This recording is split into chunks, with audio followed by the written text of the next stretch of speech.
Hi, my name's Angela. Welcome to my homeschool channel, Homeschool HQ. I'm going to be talking with you today about the laws of homeschooling. Specifically, I'm going to be covering the state of Ohio and walk through the website where you can find the direct resource for finding out exactly how and what you need to be teaching and all of the other expectations that they have for you. This is going to be similar to your state, but not exact. So if you would like me to do a walkthrough of your state, please just leave your state in the comment section below and I would be glad to help. If this video is of value to you and you enjoy my channel, please like the video and subscribe to my channel. I hope that I'm able to help you with your homeschooling journey. Thank you so much for the time. All right, first off, we're going to start with the Department of Education. We're going to type in homeschool laws. Click on the first one that shows that you're on the Ohio Department of Education website. At the top there, you saw there was contact information for you to contact your Department of Education for Ohio. Again, each state has their own Department of Education. You would just need to go to your state.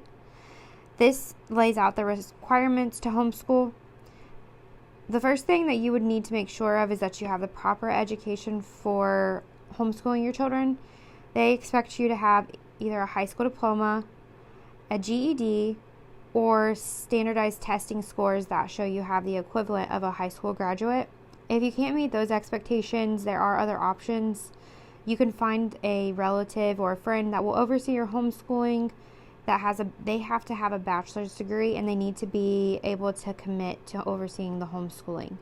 The superintendent of the school district where you reside needs to also be on board with that person, and they need to say it's okay. The other expectations include 900 hours of instruction per year. Now that's a little daunting. That does not mean sitting in front of a book for 900 hours. That means you are not only going to do the book work, but you're also going to do other things that are some type of learning. Your child's not just sitting and staring at the wall. They are building things with their hands. They are playing Minecraft and being creative. They are cooking. They are doing chores, which teaches life skills. You just need to make sure that you make record of the things that they are doing to get to 900 hours. Another one is that every year you're expected to notify the superintendent of the school district where you reside of the criteria that you are meeting their expectations. That notification of intent to homeschool, I have already done a video on that, so I'm not going to go into great detail.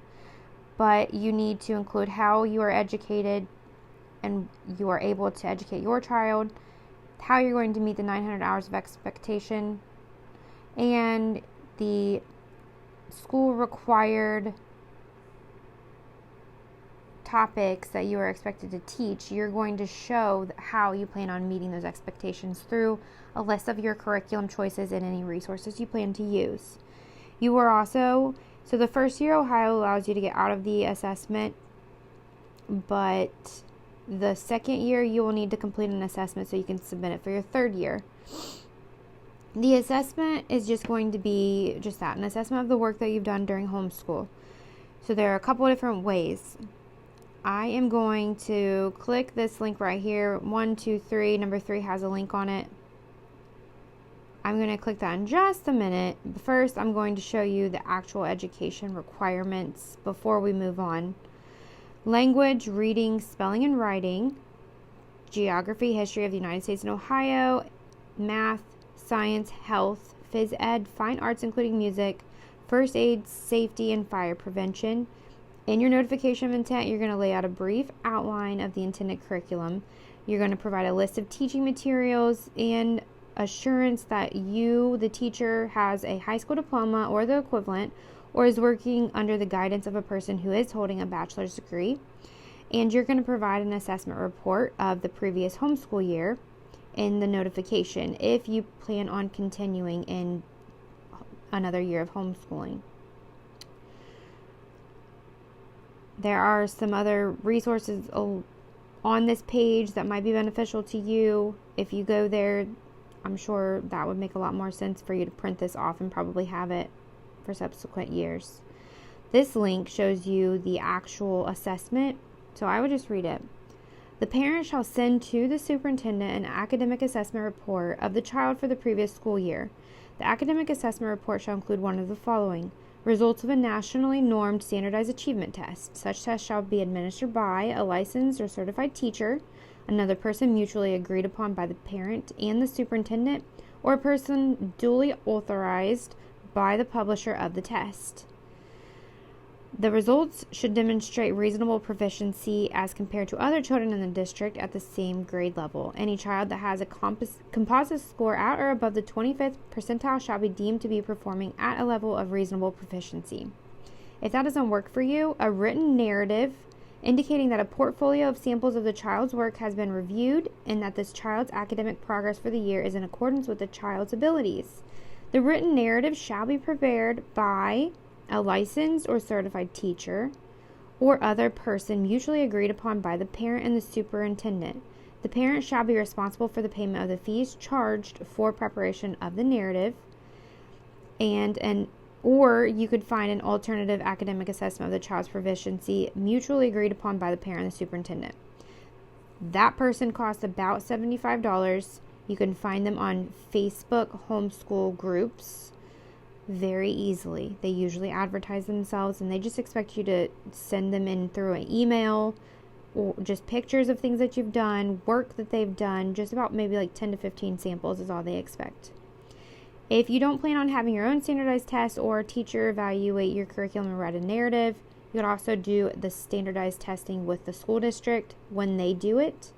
That would be free to you. You wouldn't have to pay for it if you do it that way, or you could contact an agency that does the standardized testing and a person would authorize it through them.